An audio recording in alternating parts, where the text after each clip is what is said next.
Des Descartes sur Télé 50 avec Jean-Marie Kassamba. Jean-Marie Kassamba, bonjour et bienvenue. Bonjour, M. Kibas. Voilà, loi électorale adoptée à la Chambre basse du Parlement congolais, envoyée à la commission PAJ pour examen en profondeur, jugée recevable, pas adoptée, jugée recevable et envoyée à la commission PAJ de l'Assemblée nationale, affaire Perrault-Louara, quai du l'UNPC Kinshasa, tout court, la situation de l'UDPS. Matata Ponyo, candidat déclaré depuis hier, il se prononce, l'homme, c'est des tâches de Joseph Kabila, on va en parler. Et ce matin, avec vous, Jean-Marie Kassamba, débutons avec la loi électorale qui a été envoyée à la commission PAJ à l'Assemblée nationale, sans consensus, mais Bosso reste sur sa position, il n'y aura pas de dialogue hors des institutions sur la loi électorale. Bon, écoutez, j'ai lu un bon éditorial ce matin, d'Enawesh, d'ailleurs un excellent éditorialiste chez nous, qui parle du pays réel et du pays légal. Le débat dans notre pays, il date de longtemps, entre ce qui est institutionnel et ce qui est hors institution. Rappelez-vous, lorsque on nomme Étienne Tshisekedi Premier ministre, Mobutu les défenestre, ou plutôt il avait fait la mention et qu'il ne respectait pas Mobutu, etc. Mobutu a dit, bon, vous ne respectez pas ce qui est légal, institutionnel, on va te mettre de côté, on met Kengo à la place. D'abord Birindoa et puis Kengo, etc. Étienne Tshisekedi a gardé ce qu'il a appelé en son temps la majorité populaire, nationale, une certaine dynamique nationale. Et cela l'a entraîné jusqu'à devenir un grand leader au plan international, jusqu'à sa mort. Il vivait effectivement avec ce qu'il appelait l'onction populaire. L'onction populaire fait des dégâts plus importants que le côté, on va dire, légal, officiel. Vous savez que depuis 1980, quand les 13 parlementaires écrivent à Mobutu à son temps, il n'était pas encore maréchal, la communauté internationale s'alignait derrière Tshisekedi.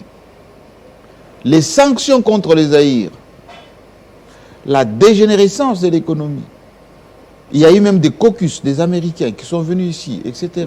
Jusqu'à ce que Mobutu a ramé, jusqu'à ce qu'en 1989, il fait sa consultation, il y a Mokolo Wapombo et les autres qui constatent que Mobutu, dans l'opinion, n'était plus accepté. Eh bien, il a ouvert le système. Et de là a commencé tout ce qui s'est passé à la conférence souveraine, c'est-à-dire ces défouloirs, des injures. On a démystifié Mobutu jusqu'à ce qu'il ait fui Kinshasa pour aller à Kawele, là-bas, à l'Équateur. On connaît la suite. 7 ans plus tard, malgré les cafouillages, Mobutu était parti. Les jusqu'au boutistes, comme qui dirait, le forcing, ça vous amène toujours au dialogue. Il faut assouplir les systèmes, assouplir les discours. La loi électorale, il le sait Mbosso, qui n'est pas consensuelle en fait, en réalité. Il y a la continuation du forcing union sacrée, ensuite ce qu'on appelait la réqualification de la majorité. Oui, mais qui n'est pas issu des urnes, donc pas légitime naturellement. Et donc, tout ceci continue.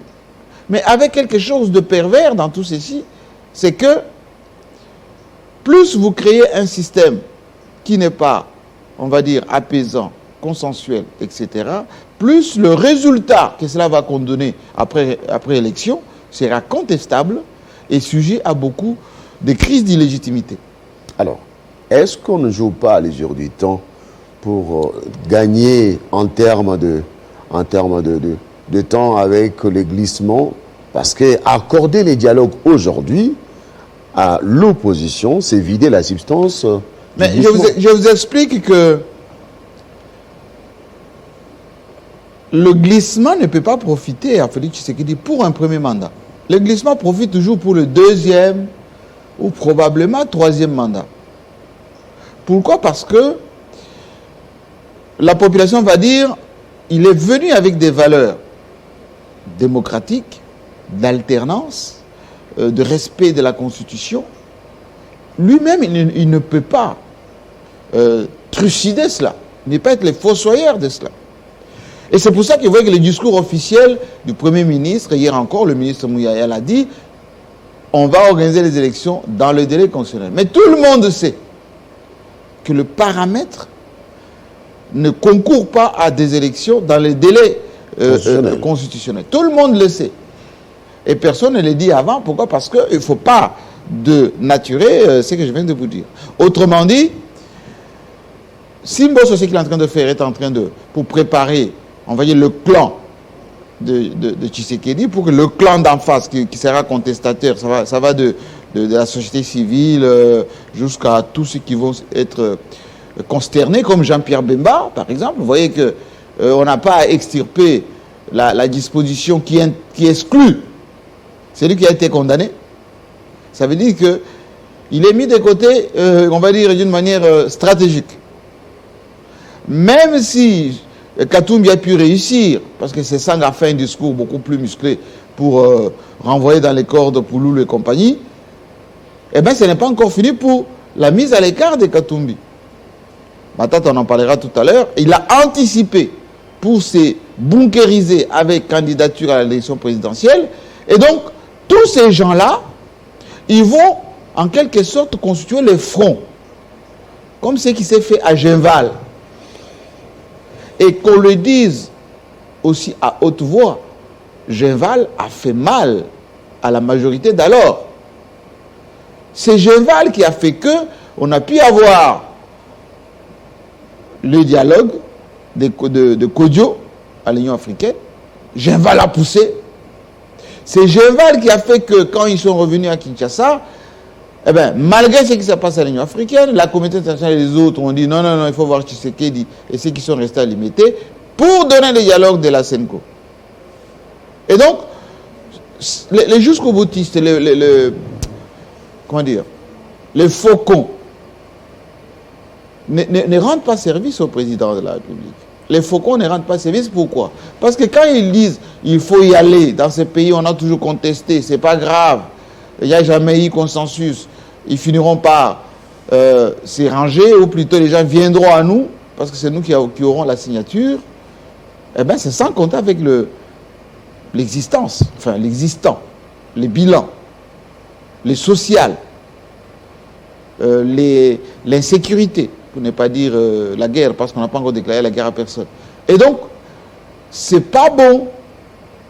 L'idéal aurait été d'ouvrir de passerelles vers Fayoulou, vers FCC de JKK, vers Katumbi, avec des assurances. Et vous allez voir que ça allait donner. Parce qu'au niveau de la CENI, aujourd'hui, il n'y a pas de dispositif nécessaire pour faire les élections dans le temps. Le recensement, c'est-à-dire le fichier électoral n'est pas encore nettoyé, il est obsolète celui-là. Ensuite, et surtout, cette loi électorale et la CENI et la Cour constitutionnelle n'inspirent pas confiance dans les chefs de beaucoup. Tout ceci fait que, si on ne fait pas attention, on va isoler le président. Et ce qui n'est pas bon. Ce qui peut être bien, c'est en ce moment-ci que le président joue le rôle de l'aigle. Autrement dit, il dit voilà, il s'est passé quelque chose à l'Assemblée nationale, tant mieux, dans la classe politique aussi. Il dit, je consulte. Il en a la possibilité et la Constitution lui donne le droit. Il peut le faire. À un moment donné, les Fayoul et les autres vont dire non, vous êtes juge parti, on ne viendra pas là-bas, etc. Eh bien, qu'il faut créer les passerelles souterraines, politique, diplomatie, pour que tout ceci apaisantisse les choses. Les forcings de la chaise vide, ça ne paye pas. La politique de l'autruche, ça ne paye pas. Les absents ont toujours tort, ça finit toujours par fragiliser celui qui pense qu'il a la signature, qu'en réalité, les frustrations d'en face vont le fragiliser. Donc, on n'est pas sorti de l'auberge. Pas du tout. Pas du tout, parce que les paramètres font que le peuple n'est pas suffisamment rassuré par le processus. Et donc, il ne faut pas faire la politique de l'autruche, c'est-à-dire que ça va bien alors que ça ne va pas. Parlons de l'affaire Perrault-Louara. Vous êtes président de l'UNPC Kinshasa. Perrault-Louara, un journaliste évoluant à Kinshasa. Ça fait parler la talle. Perrault-Louara, qui a tenu des propos, qui a analysé la situation, qui a dit des choses qu'on n'aimerait pas dire sur ce plateau pour des raisons purement d'éthique. En tant que président de l'UNPC Kinshasa, votre réaction? Écoutez, moi je pense que tout ce que j'ai toujours professé dans ce pays, depuis d'ailleurs que je suis rentré, parfois les gens écoutent et n'écoutent pas. Tout ceci remonte à 1990. Qu'est-ce que ça veut dire? Lorsqu'on quitte les temps de parti unique, il y avait naturellement la presse dite officielle, nationale, la ETNC, enfin le ZRT de l'époque, les journaux comme Salongo et Lima, qui ne parlaient que de Mobutu positivement. On a créé ce qu'on appelle la presse rouge. À l'époque, les Umoja, les Phares, Tempête des Tropiques, tous ceux-ci sont venus après rejoindre cette presse rouge, avec les Mouboyaï, avec, je peux vous en citer beaucoup, qui étaient dans cette presse rouge. Qui faisait quoi cette presse rouge? La culture, notamment de l'opposition d'alors, des Tshisekedi et les autres, c'était la diabolisation de Mobutu, c'est-à-dire la démystification, soulignée. Il faut démystifier, il faut diaboliser pour être dans l'opinion, pour être accepté dans l'opinion. Et il y a cette presse qui s'est emparée de cette culture d'insultes, de jungles, de pratiques qui ne cadrent pas avec l'éthique et la déontologie professionnelle. Et à un moment donné, on a épousé cette presse-là. Ce n'était pas la presse dite journalistique, apprise à l'école, avec des critériums, avec la collecte, le traitement et la diffusion d'informations, avec le genre conventionnel.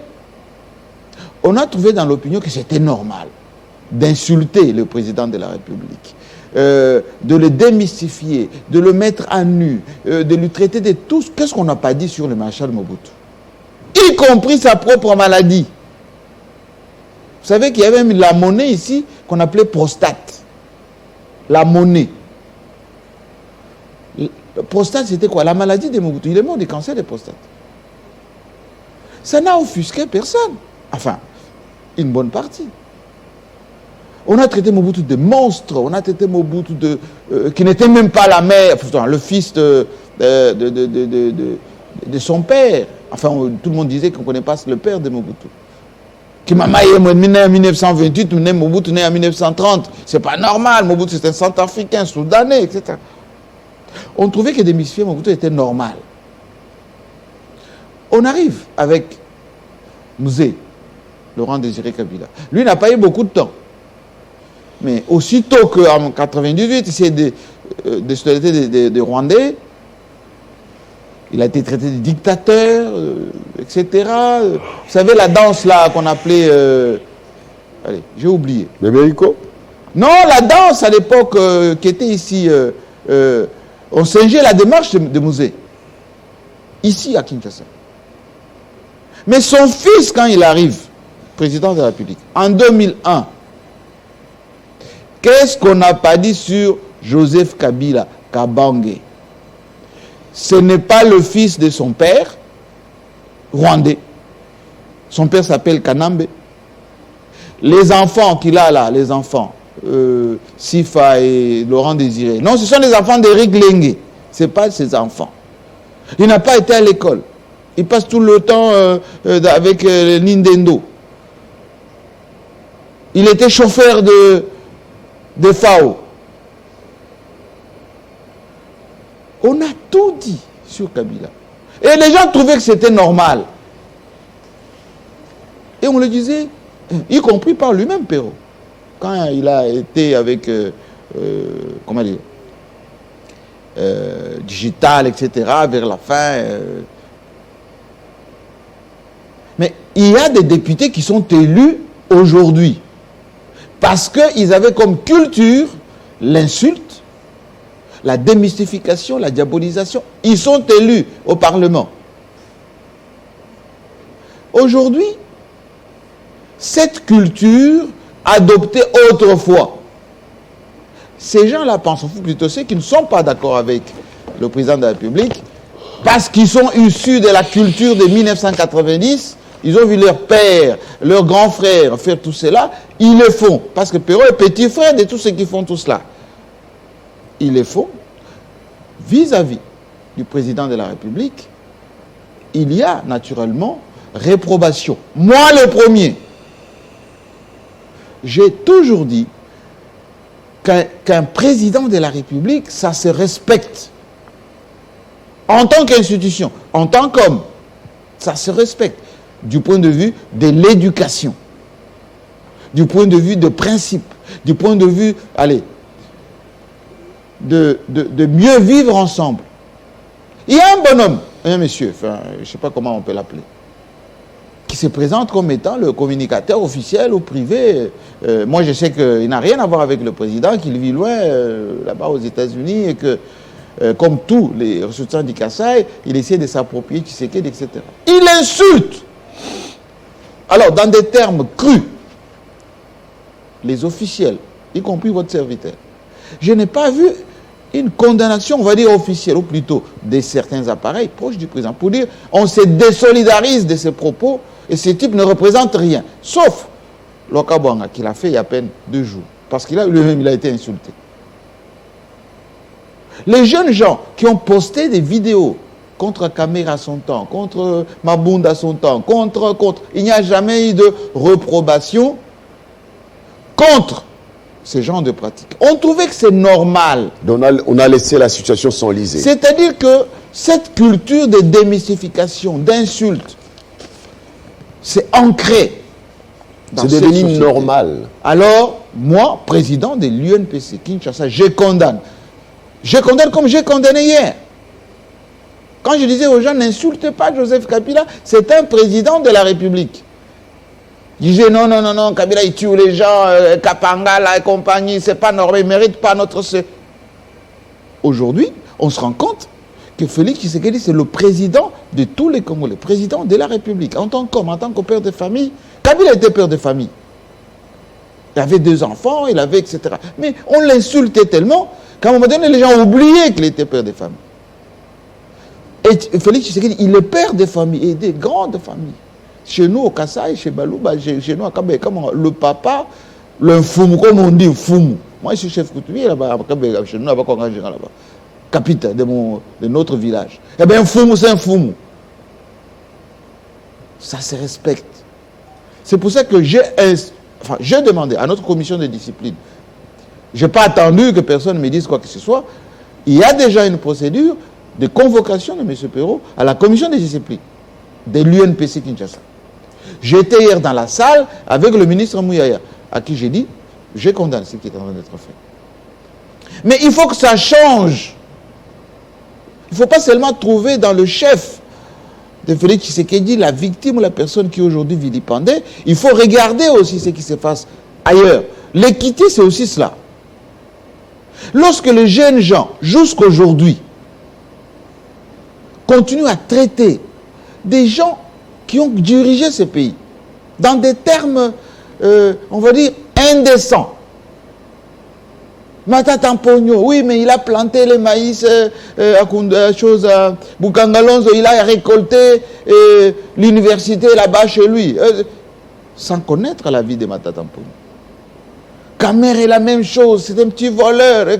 J'ai même mis une vidéo où on a monté des choses, qu'on a vu des caisses d'argent à Bukavu, dans une résidence de Kaméré, comme si Kaméré était bête de prendre des caisses d'argent quittant ici à Kinshasa pour aller les cacher chez lui à Bukavu là-bas. À Walungu. Oui.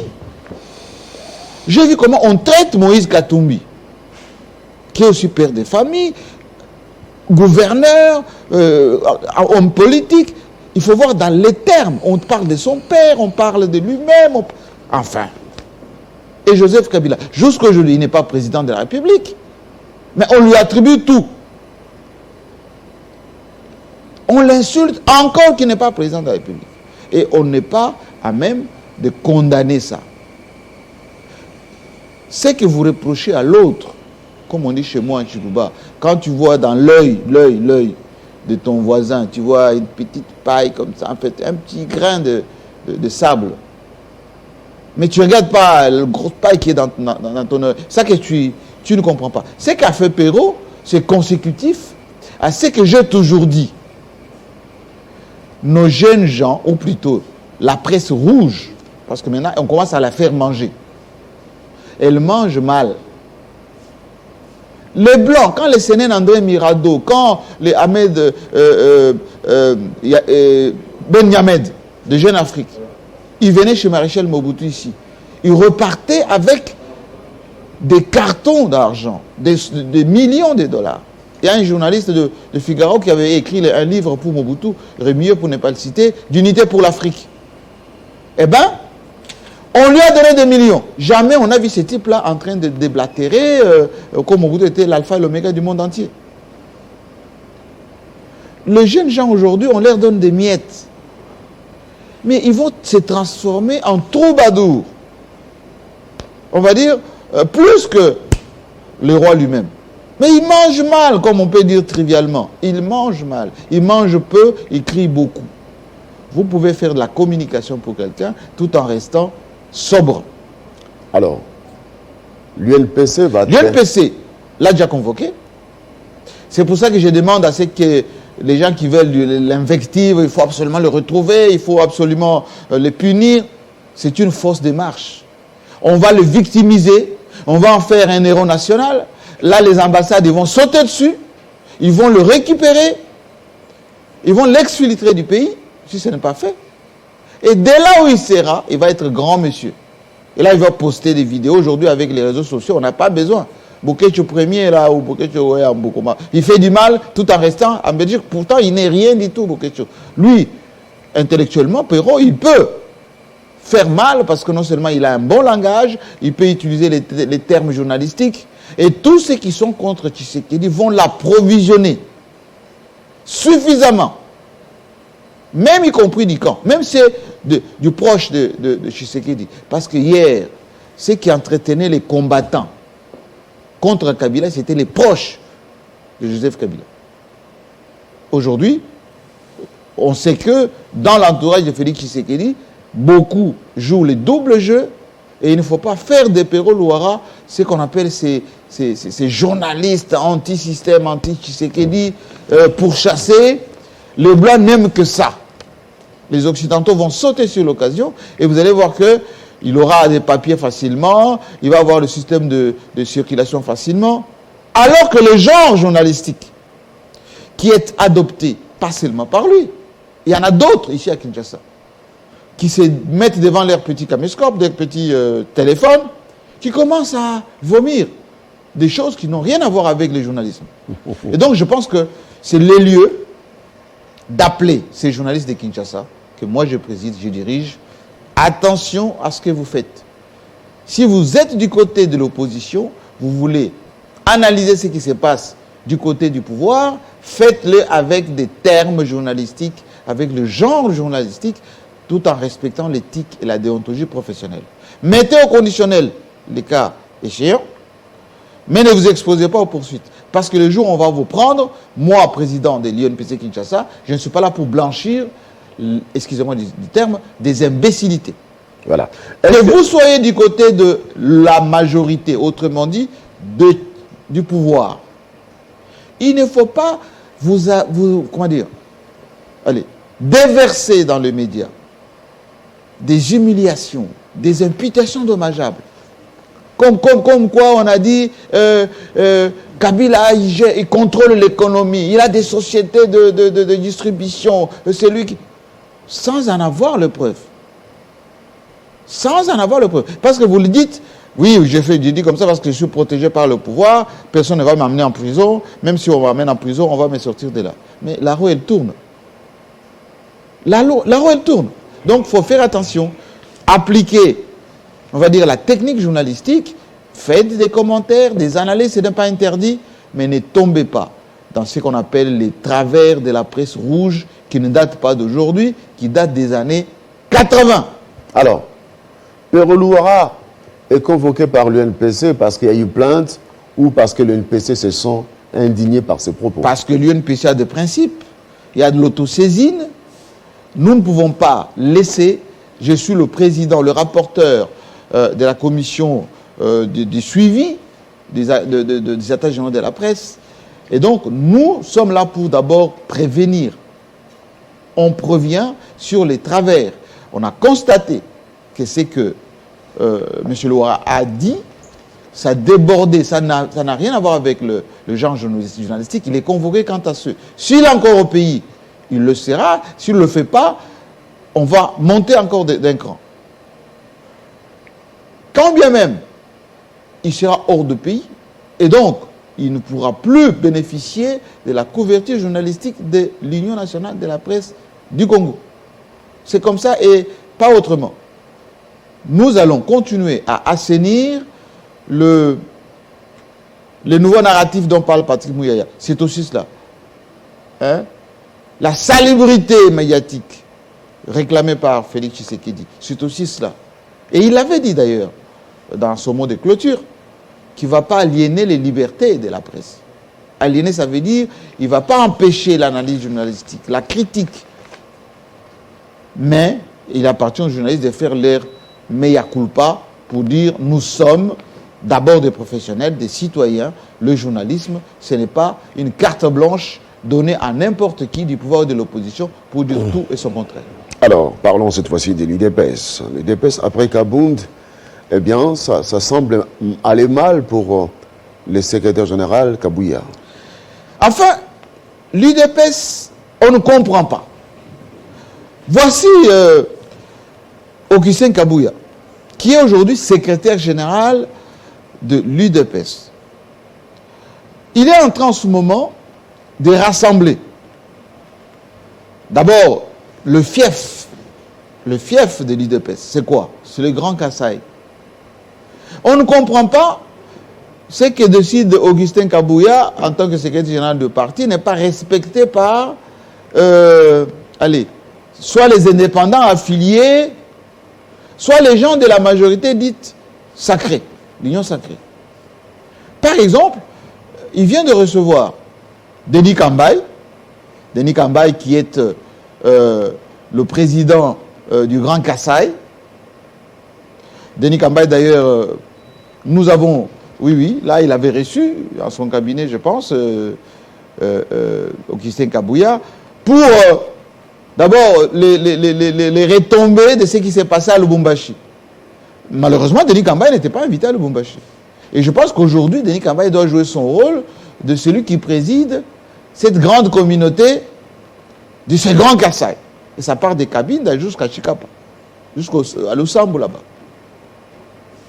Ça, c'est la culture des rassemblements. Et j'ai pensé que c'était nécessaire de le faire venir à Télé 50. Il va qu'il nous explique, Denis Kambaye, comment il va faire, après ce qui s'est passé à Lubumbashi, comment il va faire pour atténuer ce qui se passe entre les Kassaïens et les gens d'autres provinces, notamment les Bandundu. Vous savez, à Kamouja, il s'est passé des choses là-bas. Quels sont les projets de développement? Parce qu'on parle beaucoup en ce moment, construisez chez vous, mais il va nous en parler. Kabouya a reçu l'ancien secrétaire général de l'UDPS. Vous savez, Jacquemin Chabani. Ouais. En ce moment, c'est la guerre de comment contrôler les provinces.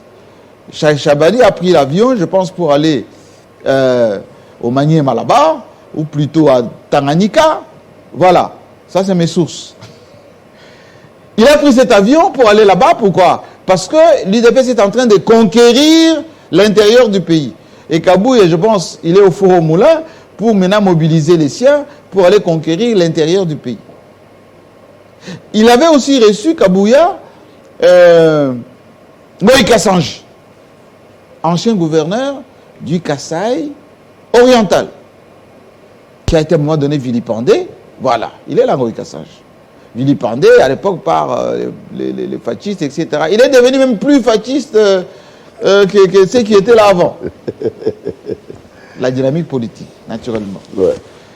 Tout ceci pour expliquer quoi? L'UDPS, depuis le départ des Kabound, il y a comme une espèce de frémissement, de règlement des comptes. Mes sources me disent qu'il y a des indépendants, pas seulement au Kassai, à Kananga, à Mbujima et au Maniema là-bas, qui proposent des sommes faramineuses en ce moment pour que les candidats proposés par les appareils ne soient pas votés là-bas.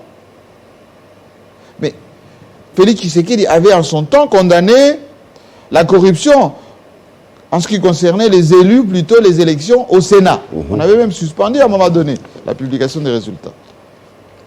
Où sont passés nos services en ce moment?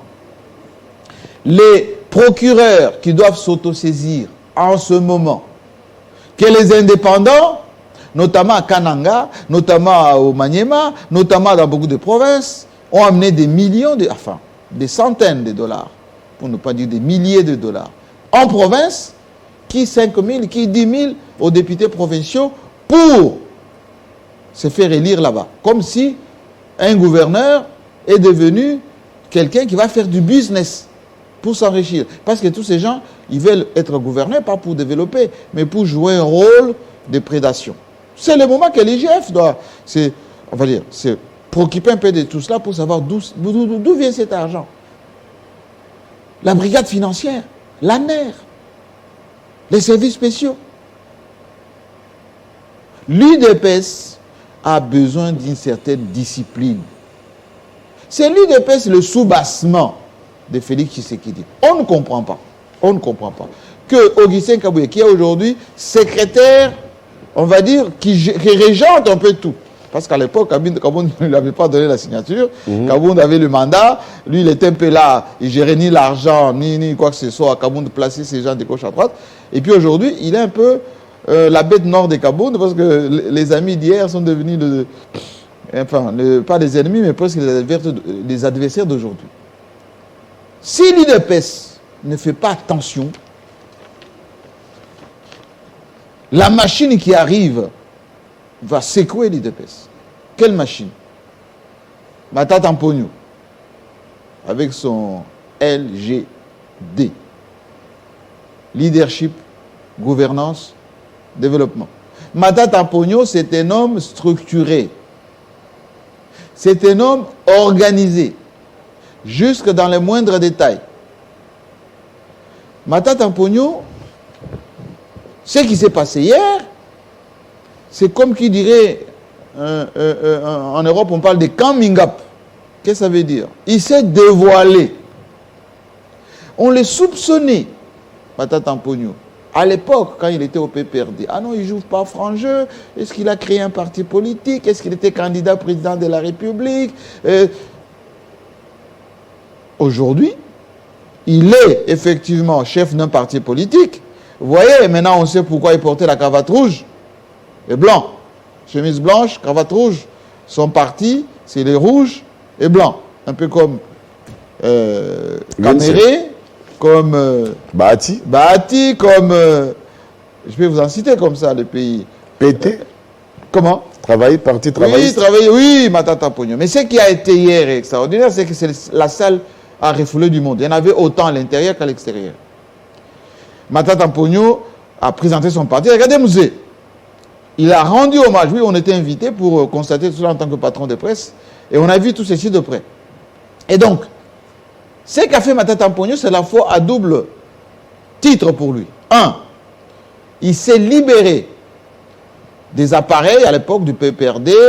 Il s'était un peu retiré des faucons, on va dire, du FCC. Mais il n'avait jamais coupé les cordons ombilicaux avec Joseph Kabila. Et je pense qu'il ne l'a même pas coupé. Parce que hier, l'hommage, ou les hommages qu'il a rendus à Joseph Kabila, et la salle a scandé quand ils ont vu le visage de Kabila sur le grand écran. Et donc, Matata Mponyo est devenue une machine avec laquelle il faut maintenant compter dans l'espace politique.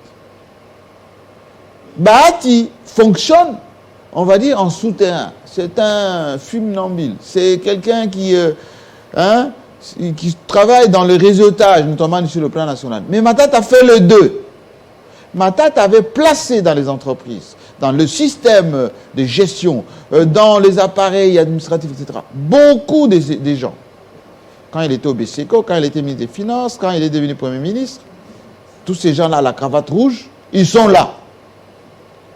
Matata a des liens, pour ne pas dire un réseau panafricain, international, très élaboré.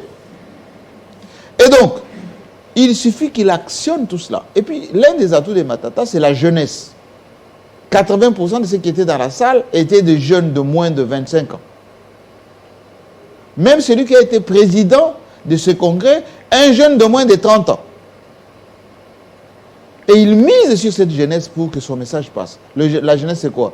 C'est les smartphones, c'est les réseaux sociaux, c'est les universités, c'est le monde du travail, c'est ceux qui sont au chômage. Hier, l'UDPS misait sur la jeunesse désœuvrée. Matata mise sur la jeunesse instruite. La jeunesse qui est à l'école, qui comprend vite, qui actionne vite. Et c'est pour ça que je dis que l'UDPS a intérêt à se structurer. La même chose pour le PPRD et la Galaxie FCC. Matata Ponyo, c'était un allié objectif de Joseph Kabila. Allié objectif de Joseph Kabila.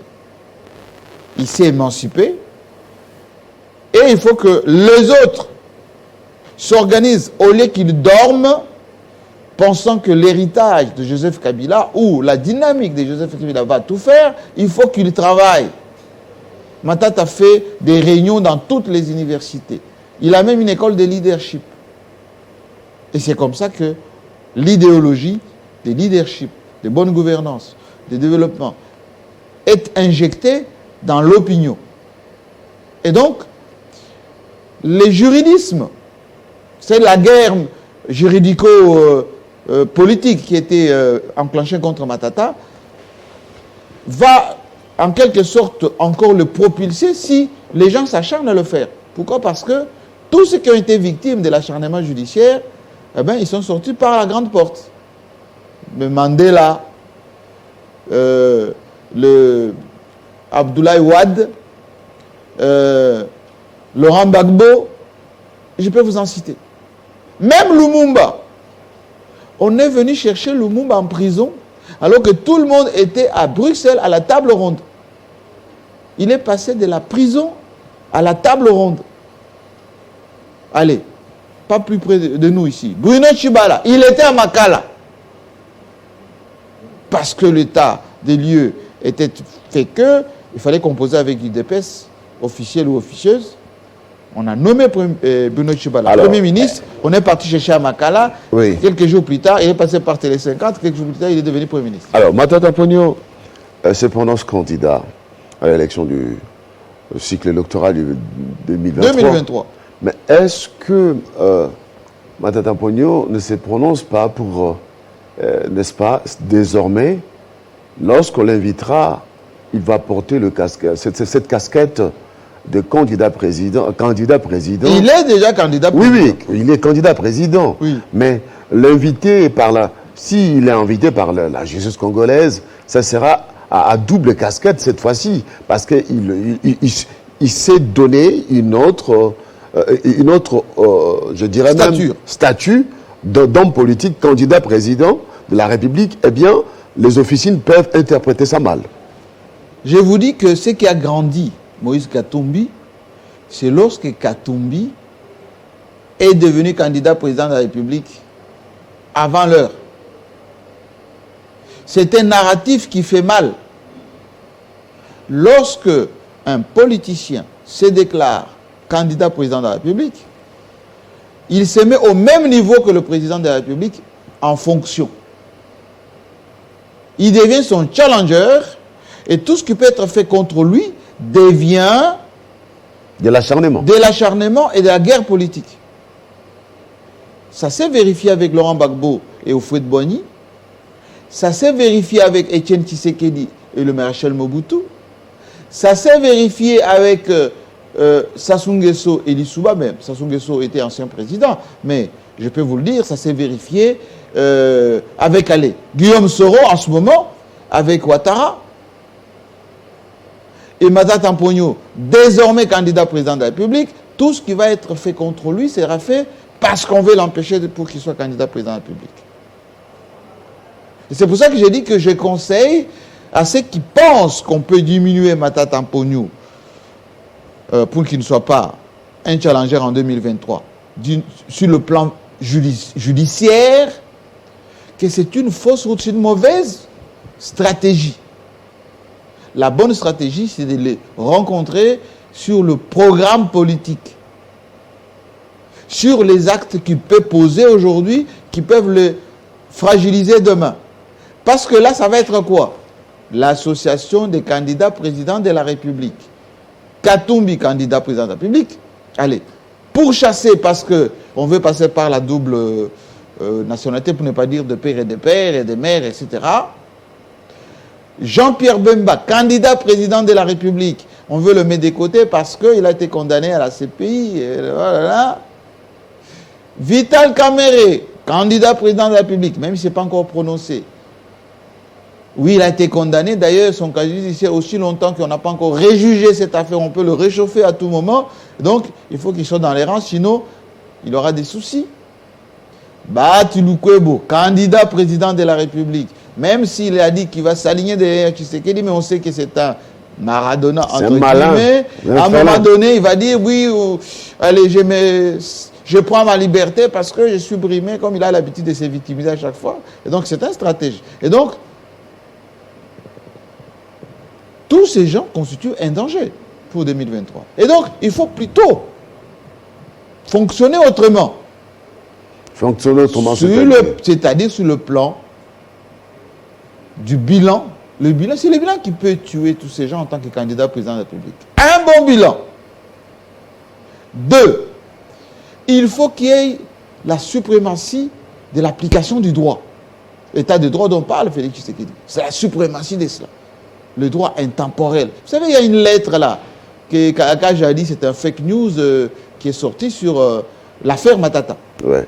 Cour de cassation qui est écrit au président de la République, la lettre est mise en veilleuse, ensuite on se pose la question comment elle a fuité la lettre et se retrouve en Belgique. Et Matata, comme il connaît la valeur des scandales, paf, il a sorti, voici le président était au courant, on veut maintenant accélérer la procédure contre moi, je précipite ma sortie en tant que candidat président de la République. Ça fait mal. Parce que le chef de l'État là, il n'est pas garant du bon fonctionnement, qui laisse la justice faire son travail. Il y a eu interférence, parce que hier même Matata Mponyo, durant son intervention, il a interpellé plus d'une fois la ministre de la Justice, garde des Sceaux. Et donc, aujourd'hui, ce qui est plus important, et il faut que les gens écoutent, c'est qu'il faut sortir le président Tshisekedi de la politique politicienne. La politique politicienne, c'est la politique de vouloir faire des petits coups pour piéger les adversaires. Il a la possibilité, il lui reste encore 2 ans, le président Tshisekedi, de faire des choses d'une manière désintéressée, d'une manière républicaine. Et ça peut fonctionner. Parce que sinon, ça va le mettre dans ce qu'on appelle la NAS, l'étau, qui sera obligé de négocier, mais à la dernière minute.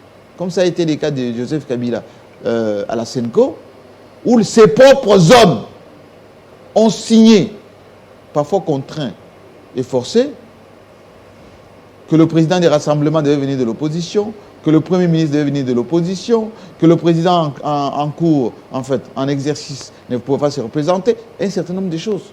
Or, aujourd'hui, le président Tshisekedi a encore une certaine marge de manœuvre pour sortir de là. Voilà. Allez, on va terminer avec l'Ukraine. La guerre en Ukraine qui risque d'avoir de prendre beaucoup plus le temps que voulu. Faux. Poutine, stratège de son État, avait prévu tout ceci. Et il est en train d'appliquer son plan avec beaucoup de maestras. de quoi il s'agit, M. Chibasso? On l'a toujours dit ici. Poutine, qui était encerclé à toutes les portes, Biélorussie, plutôt Pologne, toutes ces petites républiques-là, ex-soviétiques, qui étaient partis communistes à l'époque, Poutine avait dit à l'OTAN, n'avancez pas, n'avancez pas. L'Occident n'a fait qu'avancer, a placé des missiles aux portes. Il restait une seule porte, l'Ukraine. Et même en Ukraine, on avait créé là-bas des révolutions de couleurs, là. Vous vous rappelez, Maïdan, machin, comme on avait fait en Géorgie, comme on avait fait à l'époque dans d'autres républiques. Poutine avait dit aux Occidentaux, là c'est les chiffons rouges, là c'est la ligne rouge. Il ne faut pas trop exagérer. On avait placé beaucoup de choses en Ukraine, M. Chibasso. Des laboratoires, des missiles, des bases arrières. Tout. Et il restait quoi? Quelques semaines pour qu'on attaque par le Donbass là-bas, la Russie, pour neutraliser la Russie, etc., etc. Poutine a anticipé. Il a commencé à nettoyer les dépôts d'armes, les télécommunications, même les armes qu'on envoyait. C'est que les Occidentaux ne disent pas suffisamment. On a beaucoup détruit des armes, récupéré beaucoup des armes qui sont fournies jusqu'à aujourd'hui à l'Ukraine. Beaucoup de bases de mercenaires ont été neutralisées. Et Poutine est en train maintenant de faire ce qu'on appelle la grande ceinture dans les Donbass, qui borde avec la Russie. La Crimée notamment, qui est déjà récupérée. Et l'Ukraine de demain, ça ne sera pas l'Ukraine d'hier. Et les Occidentaux... Ça sera amputé de... L'Ukraine a été maintenant par Poutine nettoyée suffisamment. Il est resté l'armée qui était... Enfin, la fameuse unité, là, néo-nazie, comme on le dit, c'est parti se réfugier dans un complexe industriel avec des sous-sols, il y a plein d'armes dedans, plein de choses, des militaires. Ils sont en train... C'est un peu à Mariupol, là-bas. Ils sont partis se réfugier là-dedans. Ils avaient pris d'abord des civils comme boucliers. C'est pour ça que Poutine n'a pas lancé l'assaut. Il a commencé depuis avant-hier à sortir beaucoup de civils. C'est pour ça qu'il les trie. Moins de 30 ans, parfois même moins de 20 ans, il trie au maximum. Et quand il va y rester quelques centaines de militaires et de mercenaires qui sont dedans, eh ben il va lancer l'assaut. Et il va... Tout ce qui veut qu'avant le 8, parce qu'il y aura un grand défilé à Moscou, Place Rouge, où Poutine va montrer ses muscles, eh bien, avant, il faut que ces coins-là de Mariupol, notamment ces complexes industriels, se rendent. Et c'est les images avec ces militaires qui se rendent. Il y a beaucoup qui se sont déjà rendus, ils ont des images, etc. Mais ils veulent ces symboles-là pour montrer qu'on a le contrôle maintenant de tout ce que vous avez placé là-bas. Mais en Occident, il y a la crise. On ne le dit pas assez. Les prix ont augmenté, beaucoup de sociétés sont en difficulté, mais l'Union européenne continue à acheter le gaz russe. Ils sont même en train de voir comment payer ces gaz en roubles, parce que la Chine, l'Inde, toutes les grandes puissances, même l'Indonésie, eh bien, sont du côté de Poutine. Voilà comment va le monde, c'était la thématique d'aujourd'hui. On a parlé de la loi électorale, l'affaire Perro-Louara, la situation de l'IDPS. Matata Mponyo, candidat aux élections de 2023. Merci beaucoup, Jean-Marie Kassamba. Merci à vous. Et on n'avait pas dit un petit mot, par exemple, sur Jean-Pierre Bemba et Moïse Katumbi. Ce que je peux vous dire est que si Bemba sent qu'il va être exclu d'une manière stratégique, comme c'est en train d'être fait avec cette loi électorale, il va quitter l'Union sacrée. Il a déjà mis un peu de côté financièrement, et puis on connaît comment ça fonctionne. Si Katumbi se rend compte qu'il y aura encore une autre manœuvre pour le mettre de côté, il va quitter l'Union sacrée. Et les députés et les ministres vont dire, bon, nous on reste, hein, comme les Lutundu et compagnie, ça sera la rengaine comme d'habitude. Il faut sortir de la politique d'exclusion en faisant la vraie politique de production pour l'économie soit d'abord au rendez-vous avant les calculs politiciens. Merci beaucoup, mesdames et messieurs. Ça n'est donc fini avec Jean-Marie Kassamba, les dessous des cartes. Eh bien, dans quelques instants, ce sera les infos en langue, la rédaction en langue des Télé 50 pour la présentation des informations en Tsholuba, en Kikongo, à Lingala et en Swahili. Au revoir. Je vous retrouve demain, le matin, avec le même plaisir. Merci.